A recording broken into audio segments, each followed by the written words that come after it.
চলে গিয়েছিলাম দার্জিলিং। আর দেখো আমাদের স্টেশন থেকে, মানে আমাদের বাড়ির কাছে স্টেশন থেকে আমরা উঠে পড়েছি ট্রেনে। এবারে যাব শিয়ালদা। শিয়ালদা থেকে আমরা বাস নেব সরকারি। বাসের ভাড়া ছিল ওই 480 টাকা এরকম মতো। এখন ঠিক মনে নেই, কারণ আমরা অনেক দিন আগে গিয়েছিলাম। সেই বাস ধরে পৌঁছে গেলাম দার্জিলিং। দার্জিলিংয়ের ওখান থেকে শেয়ার গাড়ি নিয়ে নিয়েছিলাম। তারপরে শেয়ার গাড়ি করে আমাদের 300 টাকা করে পড়েছিল। আমরা শেয়ার গাড়িতে দুজনের সামনে বসে, টাটা সুমো ছিল, দুজনে খুবই রিল্যাক্সে উপরে উঠেছি, কোনো অসুবিধা হয়নি আমাদের। এবং প্রাকৃতিক সৌন্দর্যটা এতটাই সুন্দর ছিল যে আমাদের মন ভরে গেছে, যে এত ঘন্টা বাস এবং ট্রেনের জার্নি কিছুই মনে হয়নি আমাদের।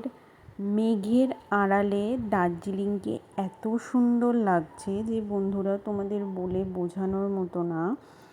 আর তোমরাও দেখতে পাচ্ছ কি অপূর্ব সুন্দর দৃশ্য, যেটা সব কষ্টকে দূরে ফেলে মনটাকে সুন্দর করে দেয়। দেখো এই জায়গাটা যেন আরও সুন্দর। কত উপরে উঠে গেছি, চারিদিকটা এত অপূর্ব লাগছে, কি বলবো, অপূর্ব। দার্জিলিং সত্যিই সুন্দর, ওই জন্যই পাহাড়ের রানী বলে দার্জিলিংকে। যাই হোক, আমরা এসে গেছি দার্জিলিং মেন রোডে। আর মেন রোড থেকে আমাদের হোটেলটা জাস্ট 2 মিনিটের ছিল। এই রাস্তাটা, মেন রোডের যে বাঁদিকে রাস্তাটা, ওখান থেকে 2 মিনিট।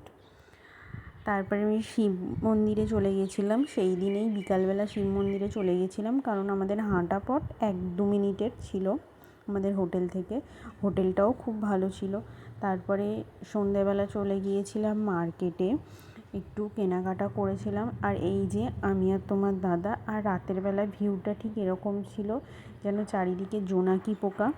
সকালবেলা 3টের সময় উঠে চলে গেছিলাম। কি দেখতে কত সুন্দর লাগছে বলো, এটা কি কমেন্টে জানিও। অপূর্ব অপূর্ব দৃশ্য। প্রথমে তো সিলভার লাগছিল, তারপরে আস্তে আস্তে গোল্ডেন হলো। তো এত সুন্দর, এত সুন্দর, কি বলবো। ওখান থেকে চলে এসেছিলাম ঘুম স্টেশনে। আর দেখতেই পাচ্ছ আমি দাঁড়িয়ে আছি, তোমার দাদাও হাই করছিল। তারপরে ঘুম স্টেশন থেকে এখানে আমরা নেপালি টেম্পল, তারপরে চলে এসেছিলাম এই যে দার্জিলিংয়ের যে এখান থেকেও একটা ভিউ পাওয়া যায় খুব সুন্দর। তো এখানে তো সবাই পাহাড়ে ওঠার ট্রেনিং নিচ্ছিল যতদূর আমি জানি। তো আমরা শেয়ার গাড়িতে ঘুরিনি, আমরা পার্সোনাল গাড়িতে ঘুরেছি। আমরা এক দিনে 3000 টাকা করে পড়েছে, 2 দিনে 6000 টাকাই পড়েছিল। তারপরে এই যে পাইন গাছগুলো, মানে এত অপূর্ব দৃশ্য, এত অপূর্ব দৃশ্য আমি কখনোই আগে দেখিনি। এগুলো কত ফুট হবে আমার কোনো আইডিয়া নেই, তবুও আমার তো মনে হয় 20-30 ফুট হবেই। খুবই সুন্দর লাগছিল এখানে ফটোগুলো তুললে। আর যত দূর যাচ্ছিলাম তত দূরই পাইন গাছের পুরো ভর্তি। কি অপূর্ব দৃশ্য ছিল। আর আমাদের ড্রাইভার দাদা খুবই ভালো ছিল, তাই আমাদের সবচেয়ে সুন্দর সুন্দর প্লেসগুলোয় নিয়ে গিয়েছিল। আর এখানে ছিল চা বাগান। চা বাগানটা অপূর্ব অপূর্ব, এবং খুব একটা লোকজন ছিল না, তাই আমাদের খুব সুবিধা হয়েছে দেখার চা বাগানটা সুন্দর করে, ফটো তোলারও সুবিধা হয়েছে। আর এটা মিরিকের লেক যত সম্ভব।